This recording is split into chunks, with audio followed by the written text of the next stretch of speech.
ഉപ്പുതറയിൽ MCF നിർമ്മിക്കാൻ മുൻ ഭരണസമിതി വാങ്ങിയ ഭൂമിക്ക് ഓഡിറ്റ് ഒബ്ജക്ഷൻ. ഹരിതകർമ്മസേനയുടെ ദുരിതമകറ്റാൻ വാങ്ങിയ ഭൂമിക്കാണ് ഓഡിറ്റ് വിഭാഗം തടസ്സം ഉന്നയിച്ചിരിക്കുന്നത്.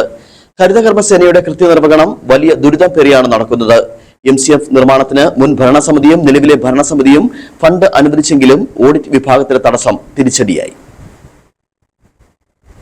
സംസ്ഥാനത്തെ മികച്ച ഹരിതകർമ്മസേനയ്ക്കുള്ള പുരസ്കാരം നേടിയ ഹരിതകർമ്മസേനയാണ് ഉപ്പുതറയിലെ ഹരിതകർമ്മസേന. ഇവരുടെ തൊഴിലിടം കണ്ടാൽ ആരും നാണിച്ചു പോകും. ആധുനിക അറവുശാലയ്ക്ക് നിർമ്മിച്ച കെട്ടിടത്തിലാണ് വനിതകൾ ജോലി ചെയ്യുന്നത്. ഇവിടെ ഇഴജന്തുക്കളുടെ സാന്നിധ്യമുണ്ട്. അതിനാൽ ജീവൻ പണയം വെച്ചാണ് ഇവർ ജോലി ചെയ്യുന്നത്. പ്ലാസ്റ്റിക് ചാക്കുകൾ കൊണ്ട് കൂമ്പാരം കൂടിക്കിടക്കുകയാണ്. ഒന്ന് നടന്നു പോകാൻ പോലും സൗകര്യം ഇവിടെയില്ല. ശൗചാലയത്തിൽ പോകാൻ പോലും വഴിയില്ലാതെയാണ് മാലിന്യം ഇവിടെ അട്ടിയിട്ടിരിക്കുന്നത്. ഇവിടെ ദുരിതം അകറ്റാനാണ് 55 ലക്ഷം രൂപ ചെലവഴിച്ച് 60 സെന്റ് ഭൂമി വാങ്ങിയത്. 23 ലക്ഷം രൂപ കെട്ടിടം നിർമ്മിക്കാനും അനുവദിച്ചു. എന്നാൽ സമയബന്ധിതമായി സെക്രട്ടറി തുടർ നടപടികൾ സ്വീകരിച്ചില്ല. ഭൂമി വാങ്ങിയപ്പോൾ ഭൂ ഉടമയ്ക്ക് 55 ലക്ഷം രൂപയിൽ 53 ലക്ഷം രൂപ മാത്രമാണ് നൽകിയത്. ബാക്കി 2 ലക്ഷം രൂപ 2025-26 വർഷം നൽകാമെന്നായിരുന്നു വ്യവസ്ഥ. എന്നാൽ സെക്രട്ടറി പണം നൽകാൻ തയ്യാറായില്ലെന്നും ആരോപണം ഉയർന്നിട്ടുണ്ട്. തൊഴിലാളികളായ സ്ത്രീകൾക്ക് യാതൊരുവിധ അടിസ്ഥാന സൗകര്യങ്ങളും ഇല്ലാത്ത സാഹചര്യമാണ്. ടൺ കണക്കിന് മാലിന്യ ശേഖരണമാണ് അവിടെ ഉള്ളത്.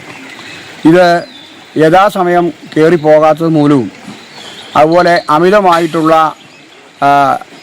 ഈ മാലിന്യത്തിൻ്റെ വരവും കാരണം ഇത് സ്റ്റോക്ക് ചെയ്യാനുള്ള സ്ഥലം പരിമിതമായി ശുദ്ധവായു പോലും അവിടെയുള്ള തൊഴിലാളികൾക്ക് ശ്വസിക്കുവാനില്ലാത്ത സാഹചര്യമാണ്. അത് കഴിഞ്ഞ പഞ്ചായത്ത് ഭരണസമിതി ഈ സംസ്കരണ പ്ലാന്റ് പ്രവർത്തിക്കുന്നതിന് വേണ്ടിയിട്ട് 60 സെന്റ് സ്ഥലമെടുക്കുകയും അത് സെക്രട്ടറിയുടെ പേരിൽ ആശ്രയത്തിൽ ചേർക്കുകയും ഒക്കെ ചെയ്തിട്ടുള്ളതാണ്.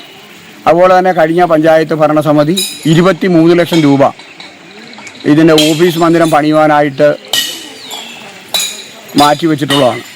എന്നാൽ യഥാസമയം സെക്രട്ടറിയുടെ പിടിപ്പുകേട് മൂലം യഥാസമയം അതിൻ്റെ പേപ്പർ ഭാഗങ്ങൾ തീർക്കാത്തതിനാൽ ആ ഫണ്ട് ഇന്ന് ലാപ്സായ സാഹചര്യത്തിലാണ്.